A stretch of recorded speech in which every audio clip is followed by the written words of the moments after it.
Muito bem, no programa Jornal Viva, conforme eu já disse no início, está aqui comigo o nosso amigo Roberto Silva, que é consultor de empresas, e nós vamos falar sobre a crise que abala os empresários, uma situação bastante preocupante, já que estamos com mais de 11 milhões de desempregados em todo o país. Além disso, a gente não está vendo num curto espaço de tempo uma luz do final do túnel e as pessoas exigem e acham que milagres acontecem da noite para o dia, achando que a simples saída de Dilma Rousseff e a entrada de Michel Temer, em 48 horas, tudo muda. Não é bem assim, né? É aquela velha história, Roberto. Para você construir alguma coisa, você demora uma década, mas para destruir é um segundo, né? Um segundo. É o que aconteceu aqui nesse momento, que já inclusive já previam que isso iria acontecer, com tantos gastos, com tanta coisa sendo feita, né? E tudo sendo feito com dinheiro que sai de um único caixa, que ele tem um limite, né? Agora eu queria saber de você justamente isso. Os empresários aí que você tem contactado, como é que estão enfrentando esse momento tão complicado? Storino, muito obrigado pelo convite novamente. E esse tema, é lógico, ele é o tema exato para a gente debater sobre ele justamente nesse momento, porque é uma realidade não só para as empresas, para as famílias, para os profissionais também, porque você próprio disse aí 11 milhões de desempregados, um pouco mais que isso até. E empresas tendo que demitir, adequar seus custos, né? Reposicionar no mercado, então o desafio realmente é muito grande. E esse desafio está se fazendo presente para todas as empresas, para todos os profissionais, né? O desafio realmente é muito grande. Lógico que estados mais industrializados, como o estado de São Paulo, acaba sendo afetado, né? Então, o que a gente vai falar hoje sobre isso é como as empresas e profissionais têm que lidar com esse desafio. Quer dizer que nós vimos que o último setor que acabou aí levando um bom nocaute técnico foi o de serviços. É o que a gente imaginava que seria o último, né? Onde as pessoas acabam indo para esse setor para poder dar a volta por cima, porque normalmente a indústria é o primeiro.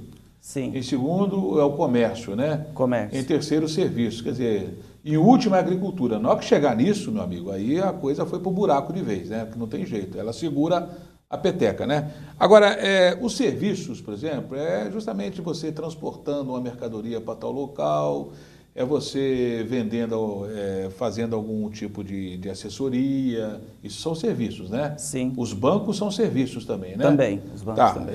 Porque a gente fala que tem o primário, o secundário, os setores terciários, que a gente aprendeu isso na escola, né? Isso Pelo menos na nossa escola ensinaram isso pra gente, né? Hoje não ensinam mais nada. Também não sabem ensinar e também não tem ninguém querendo aprender. Agora, quando chega no setor terciário, que é o de serviços, Roberto, como é que fica a situação, hein? Chegou já no serviço justamente porque a crise se aprofundou e o que era já previsto, né? A gestão pública não foi adequada e nós chegamos onde chegamos. Não precisamos aprofundar nesse assunto porque já foi muito debatido, né? Na questão de as causas dessa crise, né? O objetivo maior aqui é justamente a gente conseguir permitir às empresas trazer para as empresas o que elas têm que fazer para lidar com isso, os profissionais também. Quando a crise chega, como você disse, ao setor de serviço, é porque ela já chegou num estágio realmente bastante profundo. Nós só não devemos chegar de forma, na minha leitura, tá? De forma crônica na agricultura, na nossa produção agrícola, porque a nossa produção agrícola tem uma pauta internacional. O que nós temos é que torcer para que a China continue caminhando, porque o Brasil só sobreviveu até agora, só fez o que fez, as políticas públicas que foram realizadas há uma década, por exemplo, né, pelos governos de até então, só foram possíveis porque havia possibilidade de fazer isso com os dólares que estavam entrando em função do ritmo de crescimento chinês. Não quer dizer que o Brasil fez toda uma lição de casa, não. A gente tinha um cliente que comprava bem, né? Agora o ritmo de crescimento da China já é menor, a China está providenciando para que ela possa ter um mercado interno melhor e não apenas uma pauta de importação tão extensa, mas com certeza todos precisam se alimentar. Então, com isso, a pauta de exportação da agricultura brasileira continua forte. Então, é onde a gente se sustenta ainda. De qualquer forma, as indústrias e as empresas precisam fazer uma reengenharia, precisam fazer uma lição de casa agora bastante desafiadora para que elas possam se acomodar num novo mercado, que é um mercado diferente e menor. Muito bem. Lembrando aí, nós vimos que os parceiros comerciais aí do Brasil, a China é um dos parceiros, logicamente, mas tem parceiros importantes aqui, ó, como os Estados Unidos, o Japão, a própria Coreia, Taiwan, Alemanha, Austrália, a Malásia, a Rússia, são entre alguns. Mas é o que você disse, aqui são pontuais. Sim. A Rússia você vende um açúcar e você vende uma carne, por exemplo, quando não tem problema da fitose. Sim. A Índia você vende um açúcar, aí você tem a pontual. Para o Japão você já vende alguns outros produtos também, aí você conta também, frango, sim. É açúcar e outras coisinhas aí. Mas quando você vê na China, já é uma coisa macro, né? É uma coisinha principalmente na parte de matéria-prima, né? O que não acontece muito com os Estados Unidos, que acaba fazendo aquela... ela acaba fazendo aquela proteção, o protecionismo americano com relação à maioria dos produtos. E a China é um mercado mais aberto e tem... quantos bilhões de pessoas para você alimentar, né? Agora, uma coisa que eu vejo aqui, Roberto, é a falta de planejamento nossa, né, rapaz? Será que as pessoas não previram, não fizeram uma previsão de que, por exemplo, os commodities poderiam ter uma crise? Porque na época, eu me lembro que na América do Sul, principalmente o Peru e a Colômbia, venderam muitos commodities, junto com o Chile também. Né? Venderam muito, porque eles têm a produção, principalmente quem está ali perto da Cordilheira dos Andes, né? São países andinos, esses 3 países que eu citei, e pegaram esse dinheiro, que na época, e resolveram aplicar esse dinheiro em infraestrutura, né, em fazer uma reserva cambial. Agora o Brasil fez uma festa, né? Foi fazer Copa do Mundo, agora está fazendo Olimpíadas, nada contra, mas fez aí o Minha Casa Minha Vida à vontade, de uma maneira muito esquisita, e Bolsa Família, Bolsa isso. O dinheiro saiu disso. Sim. Tanto é verdade, tem um déficit hoje de 170 bilhões de dólares aí. Sim. Né? E esse déficit é justamente aquilo que se gastou demais. Sim. Onde está o nosso planejamento, hein? Não está pecando por causa disso, não? Nós brasileiros, é da nossa cultura, né? Nós brasileiros somos um povo muito criativo, um povo improvisador por natureza. É da nossa natureza ser improvisador, aquele jeitinho, né? O jeitinho nasceu na Bahia, nada contra os baianos. Nada contra, nada contra. Foi quando Dom João VI chegou no Brasil aí, com a caravela dele, mandou metade das caravelas inglesas para o Rio, a outra uma parte foi lá, ele abriu os portos, foi em Salvador, não foi no Rio de Janeiro, não. Foi em Salvador. E lá foi criado o jeitinho, né? Será que é essa herança maldita aí? Pode ser, mas de qualquer forma, a gente tem muito orgulho desse nosso jeito de improvisar, dessa nossa capacidade de resolver um problema, né, de trocar o pneu de um carro em movimento. Então, assim, a nossa cultura, e isso, lógico, acaba acontecendo com as empresas também, não privilegia ou acha, muitas vezes, que é uma perda de tempo fazer planejamento estratégico. Acha que é uma perda de tempo. E veja bem, se houvesse um planejamento prévio, nós não estaríamos hoje diante de uma crise maior, na minha visão, que é a crise da produtividade. A nossa maior crise é a crise de produtividade. Eu vou te explicar como que ela funciona. Foi feito um estudo internacional que envolveu inúmeros países, eu vou citar 2. E era um estudo a respeito da produtividade. Quanto que os países melhoraram a sua produtividade nos últimos 10 anos. A produtividade como é que se calcula a produtividade? O que você consegue fazer com o mesmo tempo, o mesmo recurso, né? E o mesmo esforço. Então, imagine que eu tenho hoje uma máquina que produz 10 produtos. Daqui 10 anos, essa mesma máquina pode produzir 12. Significa que eu aumentei em 20% a minha produtividade. Aumentar a produção eu coloco uma nova máquina, produz mais. Melhorar a produtividade com os mesmos recursos, eu fazer mais, colocando inteligência no processo. Muito bem. A China, nos últimos 10 anos, melhorou a sua produtividade em 152%, enquanto que o Brasil, no mesmo período, aumentou em 12%. Então, significa que na competição direta entre um profissional brasileiro e um profissional chinês, nós temos uma desvantagem. Né? Um profissional brasileiro hoje, ele produz para uma empresa, a nível de riqueza, 1/6 do que produz um profissional americano. um sexto. Então, um funcionário brasileiro, um funcionário americano, um diretor, não estou dizendo só o funcionário, não, um diretor de uma empresa brasileira, um diretor de uma empresa americana, é a mesma história. Produzimos um sexto de riqueza, geramos um sexto de riqueza para uma empresa. Então, significa que essa é a nossa crise real. A nossa crise real é de produtividade, é de eficiência, por isso que a gente não consegue, a gente só depende do nosso mercado interno. Então, se houver crise no mercado interno, a gente não tem o que fazer, porque não conseguimos exportar. Não conseguimos exportar produtos manufaturados, a não ser commodity, como você disse, açúcar, carne, minérios, frango. Por quê? Porque isso a natureza faz, não depende do brasileiro, a natureza faz. Então a gente se beneficia da natureza. Aquilo que a gente precisa realmente manufaturar, produzir e entregar, a gente não consegue, porque falta eficiência. E essa é a crise real, porque essa vai durar por mais tempo. Essa econômica que nós estamos vivendo pode ter um plano de governo e a gente começar a se recuperar. Mas aquela que nos acompanha há décadas e não está melhorando é a crise da produtividade e da eficiência. Pois é, e trocar açúcar a troco de tecnologia é complicado, né? Porque a tecnologia tem um valor agregado muito maior do que você produzir açúcar, né? Justamente, você precisa enviar um container de açúcar para a China, aí ela te manda lá uma caixinha com alguns produtos tecnológicos, o mesmo valor de um container, né? Manda por DHL. Difícil, né? É difícil, né? Então é isso que acontece. É complicado, é isso aí. Muito bem, nós estamos apresentando o Jornal Viva nessa sexta-feira. Está aqui o Roberto Silva, que sempre está aqui conosco, dando as dicas aí.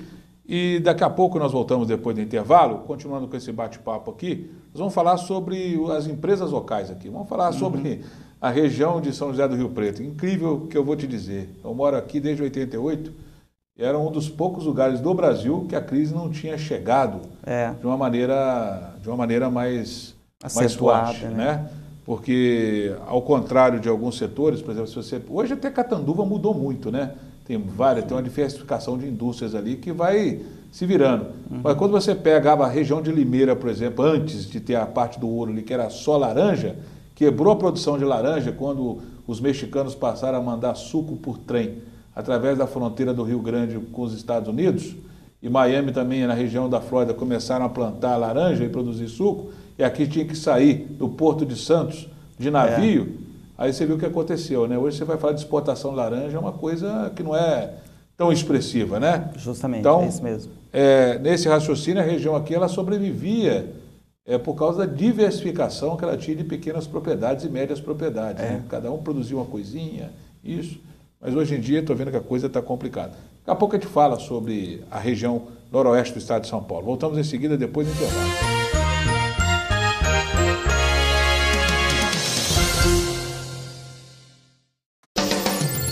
Sorvetes Noblesse, o amor do interior. Sorvete com qualidade. É Noblesse, o sorvete diferente. Diferente porque é fabricado artesanalmente com frutas naturais. Temos carrinhos personalizados com a marca Noblesse pelas ruas de Rio Preto. Visite nossa loja. Avenida dos Estudantes 2290 no Jardim Aeroporto, entre o Batalhão da Polícia Militar e a Curva da Galinha. Sorvetes Noblesse. Isso sim é sorvete. Um chopp de qualidade é especial desde a sua origem. Preparado nos moldes clássicos e carregando a tradição dos grandes mestres cervejeiros, o chopp Cremer é o resultado da harmonia de cada ingrediente de sua fórmula. São 3 opções que caem bem em qualquer momento. Todo esse sabor chega até você através da nossa rede de franquias. Peça já o seu. A gente leva para você. Cremer, um chopp de origem. Beba com moderação. Trimac Corporativa e Decoração está em total sintonia com as novidades do mercado. Projetos especiais para escritórios, clínicas, hospitais, espaços comerciais e residenciais. A Trimac possui parceria com arquitetos e oferece produtos e soluções que contemplam qualidade, conforto e funcionalidade. Atendimento personalizado, vendedores projetistas, produção de móveis planejados. Trimac Corporativa e Decoração, para você se sentir bem onde quer que esteja. Dor de dente não tem hora. Odontologia 24 horas. Tratamento de canal, aparelhos ortodônticos sem custo, prótese e dentadura em 48 horas. Tratamento cirúrgico envolvendo extração de siso. Tratamento infantil, com ênfase na prevenção com aplicação de flúor e selante. Implantes protéticos próprio. Odontologia 24 horas em 2 endereços. Avenida Murchide 11, 313 e Conselheiro Saraiva 101. Telefone 3021-0030. Quer realizar o sonho da construção ou reforma de sua casa, empresa ou apartamento? Pyron Engenharia faz para você. Projetos, construção, reformas, regularização e gerenciamento de obras para financiamentos. Tudo para seu conforto e bem-estar. Ligue e faça um orçamento sem compromisso. 17 30 33 0478 ou 9 88 11 39 41. Pyron Engenharia, projetando seus sonhos.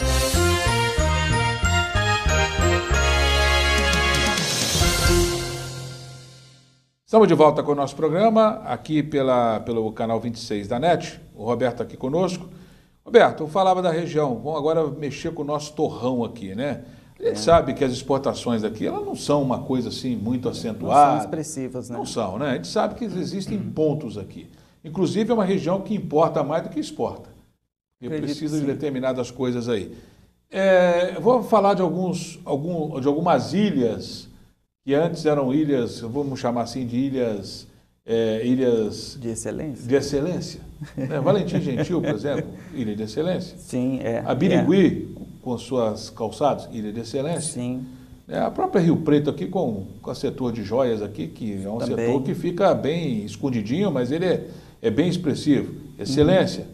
Né? E como é que sobrevive agora esses setores aí? Como é que eles estão sobrevivendo aí? Se as ilhas começam também a minar água, como é que fica o restante aí que vivia em função praticamente dessas ilhas, né? Acho que é isso, né? Sim, é verdade. É lógico que as cidades ou os polos onde há uma concentração de um determinado setor industrial, aquele setor se desenvolve bem porque há uma troca tecnológica, há um engajamento entre as empresas e elas começam a se beneficiar desse conhecimento mútuo, né? Então, essas ilhas de excelência, vamos dizer assim, ou polos industriais, eles sempre são muito favoráveis para a economia. É muito mais interessante você ter, por exemplo, uma empresa do ramo de bordados lá em Ibitinga do que em outra cidade, porque lá existe um polo de competência também, de profissionais, de pessoas treinadas. Então, você consegue, se você colocar uma empresa lá, você vai ter mais chance de ter sucesso. Vai ter mais concorrente ali, mas a chance é maior, porque você vai entrar no universo de excelência, de competência de pessoas que atuam no segmento. Você acha que segmentos aí, por exemplo, eles estão sofrendo menos? Tipo, a Bitinga, por exemplo, é uma coisa artesanal, né? Que se você faz aos seus bordados, né, e vende a um preço melhor. E mesma coisa São Carlos, por exemplo, saindo aqui um pouco, com a parte dele de informática, com a parte aí de softwares e tudo mais, eu não ouço falar lá em crise muito forte naquela região. E aí, como é que fica aqui na nossa região nesse ponto aí? Porque Valentim, por exemplo, é uma cidadezinha muito interessante ali. Lógico, com certeza. Ali é tudo indústria. Polo de excelência de fabricação de móveis. E como é que fica numa situação dessa que as pessoas deixam de comprar móveis, né? Num momento como esse? Num momento como esse, porque o móvel é um produto de um determinado valor agregado. É um bem durável, né? É um bem durável e para a pessoa comprar não é por impulso, né? Não. Por impulso, como eu compro lá uma semijoia, alguma coisa, né? Então, você tem que pensar para comprar, é um planejamento familiar, vamos dizer assim. Então, é lógico que o desafio é grande, então houve uma redução do consumo. Mas, como eu estava dizendo, ainda vou voltar na questão da eficiência. Vamos fazer o seguinte raciocínio, que esse raciocínio vale a pena. Quando o mercado diminui de tamanho, que é o que aconteceu agora, né? O mercado diminui de tamanho e não tem como ele aumentar se não houver emprego. Com 11 milhões de desempregados, como é que você vai pensar que a economia vai se recuperar da noite para o dia? Quer dizer, é uma conta que não fecha, né? Então, o mercado ele vai se recuperando de forma lenta. Muito bem, mas a crise, Storino, a crise não afeta todas as empresas de forma horizontal, de forma igual. Algumas empresas são mais afetadas e outras são menos afetadas. Tá? Então, como é que funciona isso? Na verdade, aquela empresa que ela é mais eficiente, e quando eu digo mais eficiente, eu não estou dizendo que a empresa é maior, não estou dizendo que ela é mais tradicional, não estou dizendo que ela vende mais barato, não é isso. Eu estou dizendo que ela leva para o seu cliente uma melhor solução. Ela leva para o seu cliente uma melhor solução. Ela entrega melhor, ela tem um produto mais adequado, ela tem um serviço mais pontual. Então, a empresa mais eficiente, no momento de crise, ela tende a se beneficiar da crise, mesmo que ela venha vender um pouco menos. Ela tende a se beneficiar. Por quê? Porque vamos imaginar um determinado cenário com 10 empresas concorrendo e das 10 você tem um ranking. Aquela que está em primeiro lugar é aquela que está em último. E quando eu falo primeiro lugar e último lugar, eu estou dizendo em grau de eficiência apenas. Não por tamanho, tradição ou preço, nem valor agregado. Eu estou dizendo eficiência, percepção do consumidor de que aquela empresa é melhor para ela, entrega uma solução melhor. Então, quando a crise se acentua, ela tende a derrubar, ela tende a ser mais crônica, mais dolorosa para a empresa menos eficiente, porque ela desperdiça mais, ela tem uma equipe menos integrada, ela tem pessoas menos motivadas, então ela é menos produtiva, ela é menos eficiente, seu produto sai mais caro, seu serviço sai mais inadequado e a crise vai acentuando e ela vai derrubando aquelas empresas menos eficientes. Então vamos imaginar que na acentuação de uma crise, você tem então de 10 empresas que concorriam, aquelas menos eficientes tendem a sair do mercado. Então vamos imaginar que sobrem 6 empresas. O que significa que o mercado comprador estará comprando e escolhendo dentre as 6 e não entre as 10. Então, o benefício é maior para aquelas que ficam e aquelas mais eficientes que estão em primeiro lugar nesse ranking. E elas passam a se recuperar em função de ter um mercado mais purificado com um nível de eficiência maior. Porque numa escala de 10 empresas com empresas ineficientes, a média da competência é menor. Mas se 4 delas saem do mercado e sobram 6, significa que a média de competência dessas que sobraram é maior. E aí o jogo fica mais bem jogado, como um campeonato de futebol. O jogo vai ficando bem jogado na medida em que as etapas vão se seguindo, na medida em que as fases vão se caminhando para a semifinal, vamos dizer assim. Eu gostei desse dado aí, preocupante, 40%, né, que você fez uma conta rápida aí, estão quebradas, né? Deixam de ir É só título de exemplo. Mas eu acho que a média está por aí mesmo, viu? Acho que a média está por aí, né? Muito bem. A gente lamenta profundamente que tenhamos chegado num ponto como esse. Eu acho que em termos de América Latina, do México para baixo, parece que isso aqui é o único lugar que está numa situação pior, né? Eles falam, o mundo, sempre fala assim, principalmente o povo do PT, não, a crise é mundial. Eu acho que a crise é mundial, mas a Argentina tem uma crise, tá? Sempre teve ali com os problemas, principalmente herdados ali. Uhum. Uruguai, o Chile, mas o que você tem ali? A Bolívia, a própria Bolívia, ela está na situação da cavidinha deles. Sim, a Colômbia, o Peru, a Venezuela é aquela porcaria que está sempre aí. A parte da Guiana, o Suriname, quer dizer, aí você olha aqui, você faz, então esse gigante aqui tá problemático, né? Tá doente, né? Porque até a Europa está saindo do buraco explodindo bomba, o Diabo 4 lá, a situação aos poucos vai tentando se normalizar, né? Sim.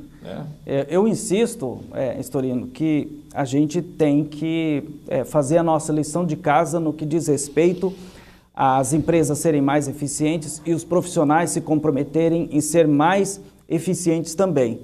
Eu até agora falei da empresa, mas os profissionais também, porque uma empresa é um grupo de pessoas. Empresa não é máquina, prédio, né? Empresas são pessoas. Então, quando eu falo de eficiência, eficiência de pessoas. São as pessoas investirem mais, são as pessoas procurarem ser mais apaixonadas por serem mais produtivas, né? Eu, às vezes, chego nas empresas para fazer análise, para fazer diagnóstico, e ao conversar com os funcionários, eu percebo, quando se fala em produtividade, eficiência e tudo mais, eu percebo que, na verdade, os profissionais, eles olham para aquele que é mais eficiente e falam que ele está ajudando o dono a ficar rico. Quer dizer, não tem paixão pela produtividade. Puxa saco. Não tem paixão. Eu estive na China e lá é uma coisa impressionante. Sem querer fazer uma comparação, porque é tão distante, as realidades são muito distantes, Brasil e China, mas de qualquer forma, existe uma paixão pela produtividade, paixão cultural pela produtividade, vontade de fazer cada vez melhor, vontade de dar o seu máximo, vontade de superar, quebrar recordes de produtividade. Então, aqui não há na nossa cultura, e isso tem que ser melhorado, é a nossa vontade de ser melhor, vontade de ser mais produtivo, vontade de produzir mais riquezas, né? E isso as empresas vão ter que descobrir, mesmo que forçosamente, e os profissionais também, porque o que acontece é o seguinte, nesses 11 milhões de desempregados que você falou, eu não quero acreditar que são 11 milhões de pessoas ineficientes, não são. Mesmo que apenas 10% desses profissionais forem eficientes, tiverem um nível de produtividade adequado para os novos tempos, eles são excelentes candidatos a virem fazer parte do quadro das empresas que ainda estão no mercado, substituindo profissionais que já não servem mais para a nova jogada. Como eu disse para você, a cada momento o jogo vai ficando mais bem jogado em função das fases que vamos entrando. E agora nós estamos entrando numa fase em que a eficiência operacional vai ser o nome do jogo. A empresa vai ter que ser mais eficiente para ela poder oferecer um produto mais adequado, mais econômico, né, mais competitivo, para ela poder sobreviver e crescer no novo mercado. Pois é, vamos ver o que vai acontecer, né? A gente tem expectativa desse novo governo que está aí, pelo menos um governo provisório, e esse nome provisório atrapalha tanta coisa também, né?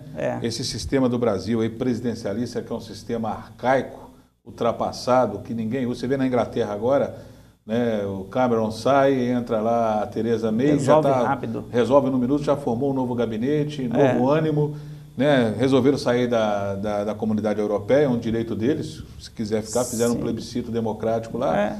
E aqui fica esse negócio ainda, aquela pendência, né? Aquela senhora lá, isolada lá no palácio, né, esperando acontecer, não acontece. Para caçar um presidente da Câmara demora um tempão. É uma morosidade muito grande. Quer dizer, o que adianta o empresário investir, o empresário ele se fortalecer, as pessoas terem dinamismo, né, elas serem incentivadas, igual você falou, de poder vestir a camisa, de produtividade, se um quadro político que nós temos aí atual é um quadro político arcaico, um quadro político que não resolve. Até. Deprimente, né? Fica aí esperando reformas agora que o presidente da Câmara novo aí, que é o Rodrigo Maia, vai colocar algumas coisas em votação, está tudo parado, está arriscado aquela senhora aí de uma obra do destino, volta aí uma hora aí, aí vira uma calamidade. É verdade, pode acontecer. Uma calamidade pública nesse país, aí para tudo de novo. Para.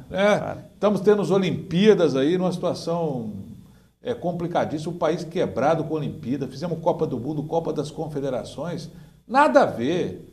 O país gastou dinheiro com estádios aí, por exemplo, você tem lá o estádio da Amazônia lá, uma cidade como Manaus tem 2 times vagabundos lá, 3. O Rio Negro Nacional e o Fast Clube, que você nunca ouviu falar, são os times que tem lá. Está lá parado aquele estádio, gastaram uma fortuna. Tem o estádio que foi feito lá, o estádio do Pantanal em Cuiabá, tem 2 times lá, o Misto e o Dom Bosco, não disputam nada. Você entende? O de Brasília agora que estão fazendo algumas coisinhas, estão no jogo do Rio de Janeiro, né? São coisas que a gente se gasta tanto, né, com políticas aí. Eu acho que qualquer país do mundo, apesar do custo, tudo tem que ser feito à base de plebiscito mesmo, viu? Querem, sabe? Porque não tem mais jeito, viu? Porque se deixar na mão desses caras, eles são tudo maluco, né? Você percebe então que a ineficiência, ela passa pela política, passa pelos órgãos públicos, pelas empresas. Então, assim, a ineficiência, e eu defendo isso, que realmente o nosso desafio é o desafio da produtividade e da eficiência. Acima de tudo está isso. Se a gente conseguir mudar, e é isso que a gente procura levar para as empresas, como ser mais eficiente, como produzir mais com menos esforços, com menos recursos, como levar a melhor solução possível para o cliente, né? Para poder concorrer de igual para igual com concorrentes internacionais. Esse é o nosso desafio. E realmente você tem razão. O que acontece é que o exemplo que vem de cima é um exemplo péssimo. Péssimo. E uma vez eu me lembro do ministro Sérgio Mota, que era ministro na época do Fernando Henrique Cardoso, ele fazia uma previsão na época, falou assim, quando começaram a privatizar, e não vou discutir nem se a privatização foi feita corretamente, não. Isso aí é outra questão. Esse é o problema da justiça, que eu acho que também não foi feita às claras, não. Mas deveriam ter sido feitas de uma maneira bem eficiente. Sim. Ele falava assim, poxa, naquela época ele dizia, o Sérgio Mota, daqui a pouco nós vamos comprar telefone no posto de gasolina. E para você ter um celular é um absurdo. né? E se você deixasse na mão do governo as Telesp, Telerge, mais qual lá, a Embratel, a Telebrás aí, Vale. Hoje você estaria com isso aqui na mão aqui, você estaria com um tijolão da década de 80 na mão aí, não falando também. Não tem dúvida, não tem né? dúvida. Não tem então dúvida. são coisas que acontecem, como a Companhia Vale do Rio Doce e também a própria Siderúrgica Nacional, que estava literalmente falida.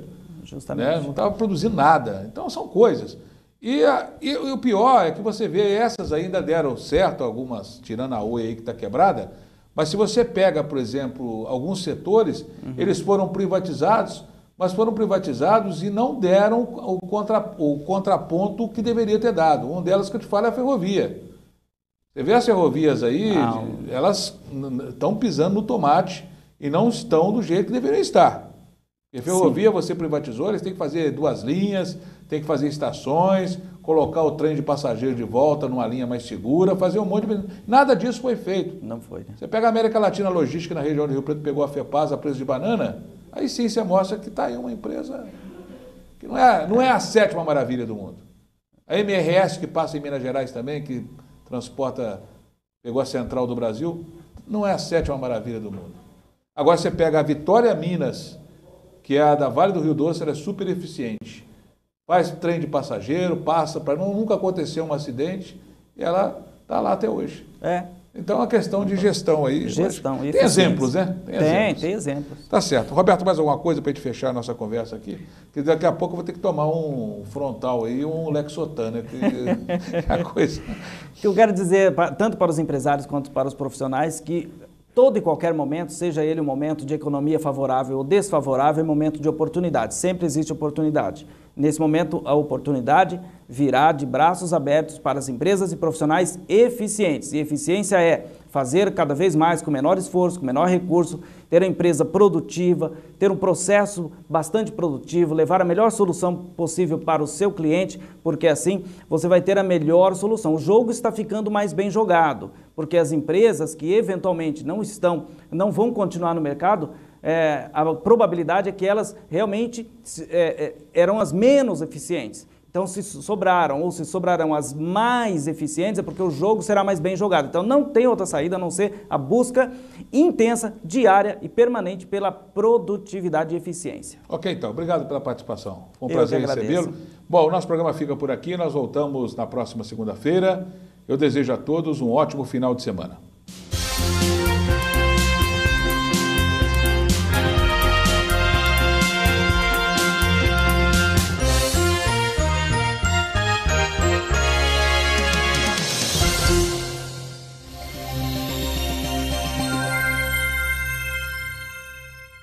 Trimac Corporativa e Decoração está em total sintonia com as novidades do mercado. Projetos especiais para escritórios, clínicas, hospitais, espaços comerciais e residenciais. A Trimac possui parceria com arquitetos e oferece produtos e soluções que contemplam qualidade, conforto e funcionalidade. Atendimento personalizado, vendedores projetistas, produção de móveis planejados. Trimac Corporativa e Decoração, para você se sentir bem onde quer que esteja. Pyron Engenharia faz para você. Projetos, construção, reformas, regularização e gerenciamento de obras para financiamentos. Tudo para seu conforto e bem-estar.